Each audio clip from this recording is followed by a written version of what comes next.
अस्सलामुअलैकुम नाज़रीन, प्रोग्राम दिन भर में खुश आमदीद। मैं हूँ आपकी मेज़बान माहम ज़ाहिद और मैं हूँ इमरान सनाउल्लाह। प्रोग्राम के आगाज़ में सबसे पहले बात करते हैं GHQ हमला केस में PTI रहनुमाओं की गिरफ्तारी और फर्द जुर्म की। तो इंसदाद दहशतगर्दी अदालत इस्लामाबाद ने अडयाला जेल में बानी PTI पर फर्द जुर्म आयद कर दी है। फर्द जुर्म अडयाला जेल में GHQ गेट हमला केस की समाअत के दौरान इंसदाद दहशतगर्दी अदालत के जज अमजद अली शाह ने कमरा अदालत में पढ़कर सुनाई। बानी PTI ने जुर्म की सेहत से इनकार किया है और बानी PTI के अलावा शेख रशीद समेत दीगर मुल्जिमान पर भी फर्द जुर्म आयद कर दी गई है। सानहा 9 मई में GHQ हमला केस का मुकदमा थाना आरे बाजार में दर्ज हुआ और इस मुकदमे में बानी PTI समेत 143 मुल्जिमों को नामजद किया गया, जबकि 23 मुल्जिमान को अदालत पहले ही इश्तिहारी करार दे चुकी है। इस मौके पर दौरान समाज साबिक सूबाई वज़ीर कानून राजा बिशारत और अपोजिशन लीडर उमर अयूब को कमरा अदालत से ही गिरफ्तार कर लिया गया है। तो PTI के लिए मजीद सख्तियाँ सामने आ रही हैं। इसी हवाले से मजीद बात करेंगे हमारे नुमाइंदे सदाकत अली अब्बासी से। सदाकत, कहिएगा क्या रिमार्क्स दिए गए और क्या क्या गिरफ्तारियाँ हुई हैं, ये भी बताइएगा। जो 23 मुल्जिमान जिन्हें इश्तिहारी करार दिया गया, उनमें कौन कौन सा फहरिस्त है?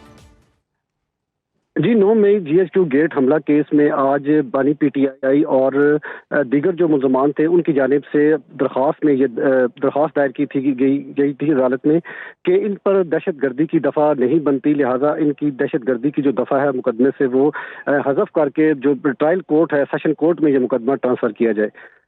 बानी PTI और दीगर मुल्ज़मान की जानिब से जब ये दरख्वास्त आज समाअत के लिए इंसदाद दहशतगर्दी की खुसूसी अदालत में आई और अदालत ने आज अडयाला जेल में ये समाअत की और दौरान समाअत वकला सफाई और प्रोसिक्यूशन की जानिब से जहीर शाह जो हैं पब्लिक प्रोसिक्यूटर, उन्होंने अपने दलाइल दिए।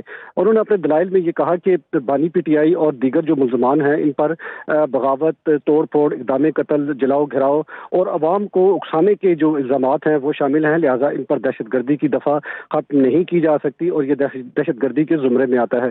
अदालत ने वकला की बहस सुनने के बाद फैसला महफूज कर लिया और कुछ देर के बाद अपना फैसला सुनाते हुए अदालत ने 23 ATA की जो दहशत गर्दी की दफ़ा हज़फ करने की दरख्वास्तें थी बानी PTI और दीगर मुल्ज़मान की, उनको खारिज करते हुए अदालत ने बानी PTI उमर अयूब, इसी तरह शेख रशीद, वासिक अब्बासी, मोहम्मद बिशारत राजा, जरताज गुल और तकरीबन 100 जो मुल्ज़मान अदालत में आज अडयाला जेल में हाजिर थे उन पर फर्द जुर्म आयद कर दी। फर्द जुर्म से मुल्ज़मान ने सेहत जुर्म से जो है वो इनकार कर दिया और अदालत ने 10 दिसंबर को जो है वो इस्तगासा की शहादत तलब कर ली है। अब इसका बाकायदा जो है वो ट्रायल शुरू 10 तारीख से हो जाएगा और दीगर जो मुल्ज़मान हैं जिनमें शाह महमूद कुरैशी जो हैं वो लाहौर कोट लखपत जेल में हैं, वो उनको आज अदालत में पेश नहीं किया गया और दीगर जो मुल्ज़मान हैं उन पर 10 दिसंबर को फर्द जुर्म भी आयद की जाएगी और इस्तगासा की शहादत जो है वो भी प्रोसिक्यूशन की जानिब से जो है पेश की जाएंगी। अच्छा सदाकत, जैसे कि आप बता रहे हैं कि मुल्ज़मान पर फर्द जुर्म आयद कर दी गई है और आप बता रहे हैं कि आगे ट्रायल भी होगा इसका, तो ये प्रोसेस किस तरह से आगे बढ़ेगा? क्योंकि काफ़ी अरसे से ये फ़र्द जुर्म जो है मुअख्खर होती हुई आ रही थी, बिलाखिर आज तो फ़र्द जुर्म आयद भी हो गई है। अब प्रोसेस आगे किस तरह से बढ़ेगा? जी, अब चूंकि मुल्ज़मान की जानिब से सेहत जुर्म से इनकार कर दिया गया है और अदालत ने इस्तगासा की शहादत 10 दिसंबर को तलब कर ली है और दीगर जो मुल्ज़मान आज अदालत में जो पेश नहीं हुए, जिनमें 19 मुल्ज़मान जो हैं वो बाकी रह गए, जिनमें शाह महमूद कुरैशी और दीगर जो हैं वो लोकल कारकुनान हैं PTI के, उन पर जो है 10 तारीख को फर्द जुर्म आयद की जाएगी। और सबसे पहले जो है फर्द जुर्म आयद करने के बाद अदालत में जो इस्तगासा की जानिब से शहादतें हैं जो वो पेश की जाएंगी और शहादतें जो हैं वो कलमबंद करना शुरू कर दी जाएंगी, जिसके बाद जो मुल्ज़मान हैं उनके वकला जो हैं वो जो शहादतें कलम बंद की जाएंगी उन पर जिरा करेंगे और जिरा के बाद शहादतें मुकम्मल होने के बाद जो है वो जब मुकम्मल हो जाएंगी तो जिरा भी मुकम्मल होगी तो उसके बाद मुल्ज़मान के जो वकला हैं और प्रोसिक्यूशन है इनको अपने दलाइल देने का अदालत की जानिब से मौका दिया जाएगा। दोनों फ्रीकैन जो है वो अदालत में अपने दलाइल देंगे और जिसके बाद अदालत जो है वो वकला के दलाइल सुनने के बाद अपना हतमी फैसला जो है वो सुनाएगी। उसमें अदालत ने क्या फैसला सुनाना है ये आने वाला वक्त ही बताएगा। तो सदाकत, ये वाकया तो तकरीबन 1.5 साल पुराना है, तो इसमें अब प्रोसिक्यूशन की क्या तैयारी आप देख रहे हैं? कानूनी तौर पर कितनी स्ट्रांग है प्रोसिक्यूशन? के जो है वो उनके पास बहुत ठोस और बड़े मजबूत जो है वो शवाहिद मौजूद हैं। तकरीबन 25 USB में मौजूद 300 से ज़ायद ऐसी फुटेजेस और मुल्ज़मान की शिनाख्त और इस किस्म के जो शवाहिद हैं वो उनके पास मौजूद हैं। जैसे ट्रायल शुरू होगा अदालत में जो प्रोसिक्यूशन है वो 25 USB पर मुश्तमिल फुटेज जो है वो अदालत में पेश करेगी। जो इंतहाई जो सबसे बड़ा जो अहम तरीन जो सबूत है वो प्रोसिक्यूशन के पास वो यूएसबी में 25 यूएसबी में मौजूद फुटेजेस हैं जो जीएचक्यू गेट के बाहर जो तोड़ फोड़ की गई, जिनकी फुटेजेस की बेस पर जो है मुलजमान को गिरफ्तार किया गया। जी ठीक, 300 से ज़ायद फुटेजेस हैं और इसी पर गिरफ्तार किया गया। बहुत शुक्रिया सदाकत अली अब्बासी, आपने वक्त दिया। और नाजरीन, पीपल्स पार्टी और बिलावल भुट्टो जरदारी की यकीन दहानी के बावजूद सदर मुमलिकत ने मदारिस रजिस्ट्रेशन का बिल एतराज़ लगाकर वापस भिजवा दिया। सदर के बिल के वापस भिजवाने के बाद हुकूमत पार्लियामेंट का मुश्तरका इजलास बुलाने पर गौर कर रही है, जो आइंदा हफ्ते बुलाए जाने का इम्कान है, जबकि पार्लियामेंट के मुश्तरका इजलास में मदारिस रजिस्ट्रेशन का बिल पेश किए जाने का भी इम्कान है। इसी पर बात करेंगे ब्यूरो चीफ इस्लामाबाद कामरान खान से। जी कामरान खान साहब, बताइएगा मदरसा रजिस्ट्रेशन बिल की मंजूरी के हवाले से क्या पेशरफ्त हो रही है, और बड़ी मुलाकातें भी हो रही हैं मौलाना के पास, फैसल वाडा भी कुछ देर पहले आए, फिर बिलावल भुट्टो भी मुलाकात कर चुके हैं, हुकूमत अब क्या आगे करने जा रही है? जी बिल्कुल, मदारस रजिस्ट्रेशन से मुतालिक ये वो तरमीमी एक्ट है जो कि कौमी असम्बली ने भी पास कर दिया था, सेनेट से भी पास हो गया था, और उसके बाद अब इसको सदर मुमलिकत की मंजूरी होना थी, लेकिन सदर मुमलिकत ने इस बिल को एतराज़ के साथ वापस कर दिया, इसे डिसअप्रूव किया और ये कहा कि ये सूबों से मुतालिक मामला है, इसलिए सूबे इनको देखें।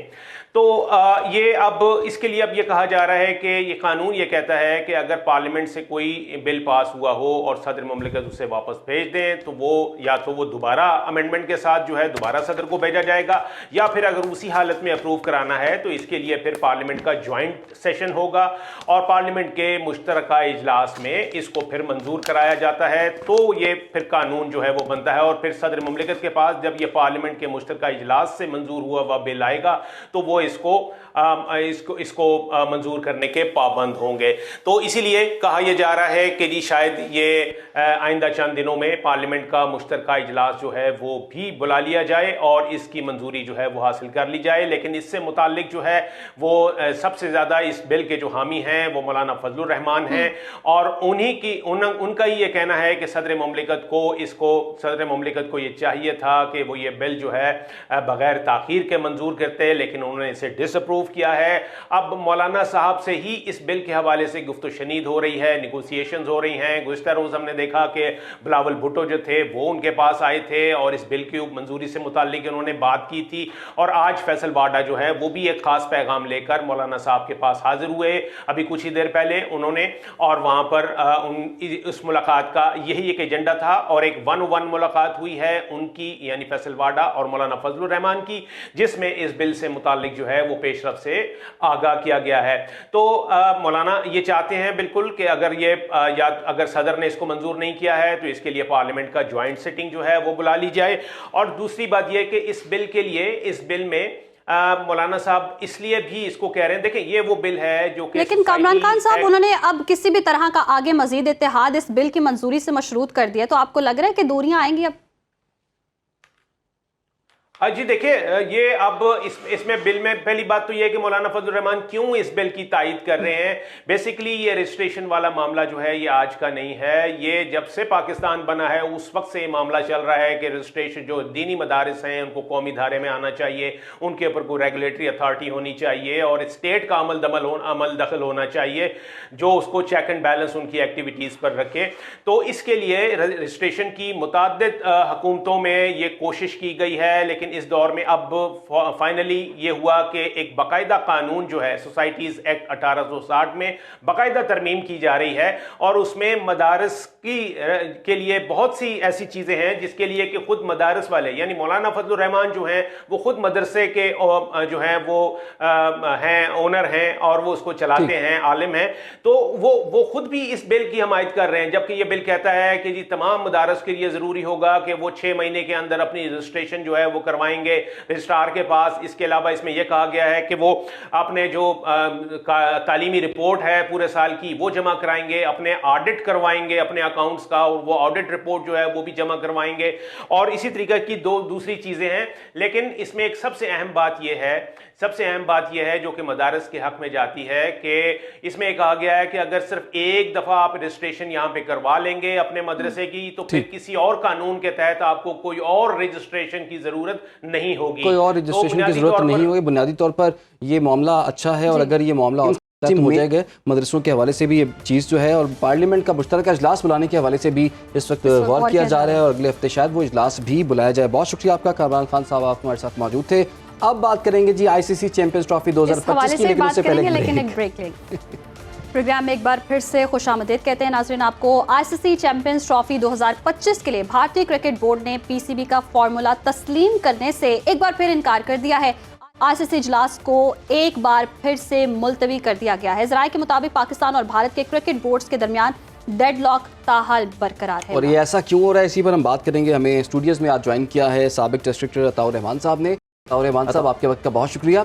सर, ये बताइएगा, ये आखिर ये मसला क्या हो रहा है ICC चैंपियन ट्रॉफी के हवाले से? शेड्यूल अभी तक जारी क्यों नहीं हो पाया?